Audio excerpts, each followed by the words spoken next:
Hey guys, hope we're all doing well. I'm going to show you some movements that we can do with just one piece of kit. So just one kettlebell or one dumbbell.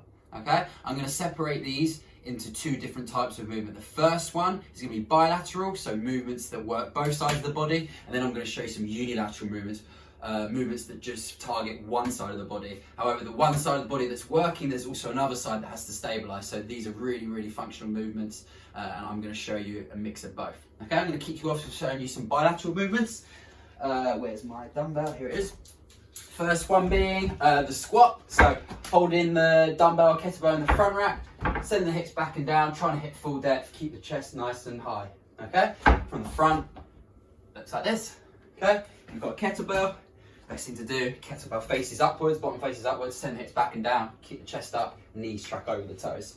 Okay, so that's our squat. We can also do lunge with the dumbbell or with the kettlebell. Again, remember kettlebell will face up, keeping it out in here into the close to the chest. We've got reverse lunges. Okay, reverse lunges, a little bit more hip dominant, hamstring and glute dominant compared to the front lunge where you step the feet forward. Okay. Stepping the feet forward. This is a little bit more quad dominant, so you get a little bit more quad activation, a little bit quad development by doing the front lunges. Best thing to do is throw both into the mix. Okay? From here, we've got some deadlift variations. I'll show you the kettlebell first of all. So just one kettlebell, squeeze shoulders back and down, hinging over. Okay? We want to feel that stretch down the backs of the legs. Posterior chain is going to start to work, keeping the neutral spine. Okay? Keeping that flat back throughout. Okay? With a dumbbell, hold it like this, nice and close to the hips, squeeze your shoulder blades, hinging over. Okay, this is a hip hinge movement, so you want to feel like your shoulders just hinging over. The movement is initiated from the hips. Okay, remember, keep the back flat. From here, we can take it one step further and make it a little bit more dynamic by doing a swing. Okay, for those of you that have got a dumbbell, best thing to do, interlock the fingers, and you're performing a swing just like you would a kettlebell swing. Okay, so start at the top, squeeze your shoulders back and down, hinge the legs, bend the legs, hinge over, use the hips to get the dumbbell to eye level. Okay, with a kettlebell, remember you guys, you've seen this one before, squeeze the shoulders back and down, hinging over from the hips, using the hips to drive the kettlebell to eye level. Okay, so that's some deadlifts.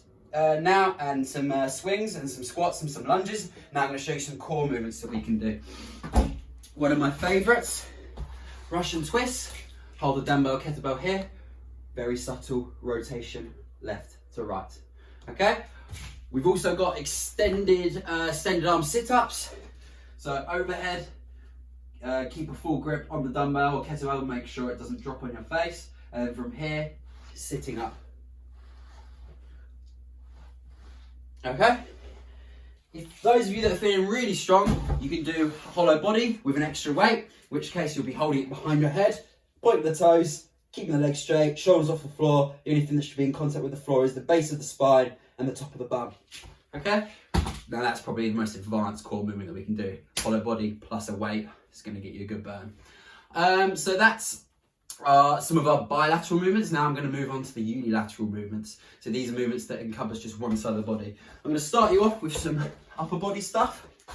From here we have our press series. So feet about shoulder width apart, squeeze quads, squeeze bum, chest, keep the chest up, driving the dumbbell overhead, try and get that bicep nice and close to the ear. Okay, as you get tired, as you get heavy, the body's going to tend to rotate this way, okay? You want to fight it, try and keep everything parallel, everything straight. That's where the core comes in. So the core stabilization aspect makes the unilateral movements. That's what makes them so special. Okay, so you've got the strict press. You can add a little bit more dynamic hips. So when you dip and you drive the dumbbell above the head, dip, drives. This is a single arm push press. You can also do single arm thrusters. Now this is one of my favorite movements. Heart doesn't really know where to pump the blood, doesn't know where to pump into the legs or arms, but you're squatting, you're pressing, and again, you're getting that strong overhead position, bicep nice and close to the ear, okay? Just remember, if you do 10 on the left, you have to do 10 on the right, so make sure we don't want to be creating any imbalances, so make sure you're doing the same amount of reps on each side, okay? So that's our overhead series. I'm now going to show you some rows, single arm, so you'll come over into this sort of hinge position where we do our deadlifts, And from here, we're almost pulling a chainsaw, starting a lawnmower, rowing the dumbbell, elbow back behind us, keeping the elbow nice and close to the body so it almost wants to brush the rib cage when you row it in. Remember, if you do 10 on the left, you have to do 10 on the right. Make sure it's nice and even. Okay, so that's some nice overhead, some nice upper body movements.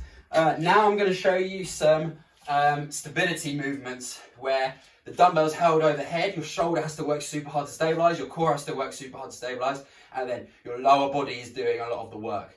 Okay, so I'm going to show you the overhead lunge. Left, right, left, right. Okay, so that's the overhead lunge. Just remember to switch sides. Once you've done a certain amount of reps, make sure you do the same amount on the other side. Now I'm going to show you a slightly more difficult one. This is really going to test your mobility of the ankles, hips, and also shoulders. So you're going to keep the dumbbell locked out above the head, and then we're going to try and perform an overhead squat. So send the hips back and down, try and keep the chest out, hit full depth if you can, and then come to full extension. As I said, this is quite an advanced movement, so don't feel too disheartened if you can't do it. Okay, so that's overhead squat and overhead lunge. Now I'm going to show you some Olympic lifting movements that we can do with just one dumbbell. Okay, first of all, it's going to be a snatch. So dumbbell starts in between the feet, pick it up with a nice flat back, straight overhead. Okay, switch at the bottom, or you can switch at the top. So drop it, drop it. Okay, you can perform it with a kettlebell. I'll show you. So kettlebell starts between the feet. Get it up above the head and then switch at the bottom. Okay, use those hips. Okay, just remember to use the hips. Now I'm going to show you a single arm clean and press from the hang. Another movement that we really like to do at Connect. So from here, in the hang position, come over like a kettlebell swing. You're hinging, driving the dumbbell onto the shoulder and then pressing overhead. Switch at the bottom. Okay, with a kettlebell, looks exactly the same. Swinging onto the shoulder, pressing overhead. Okay, so they're Olympic lifting movements. Now I'm going to show you my favourite core movement that we can do with just one piece of equipment. Okay, it's going to work the shoulders, shoulder stability. Going to work the core. It's also going to work some hip stability as well. It's called the Turkish get up. So kettlebell overhead, drive the same leg as the same arm that's extended up, same leg down. Screw it into the floor, make sure nice and stable. You're going to perform a half sit up onto the elbow. You're then going to come onto the hand, get those hips nice and high. That's going to allow clearance to get this leg behind us. We're now in a sort of a split squat position, come to full extension, and now we're just going to rewind it back. So reverse, everything goes back, hand as close to the floor as we can. This should now be a nice straight line. Foot through, lay down on the floor. Okay? So there's some just a few single arm dumbbell kettlebell movements that we can do. There are literally hundreds. Okay, they're just some of my favourites.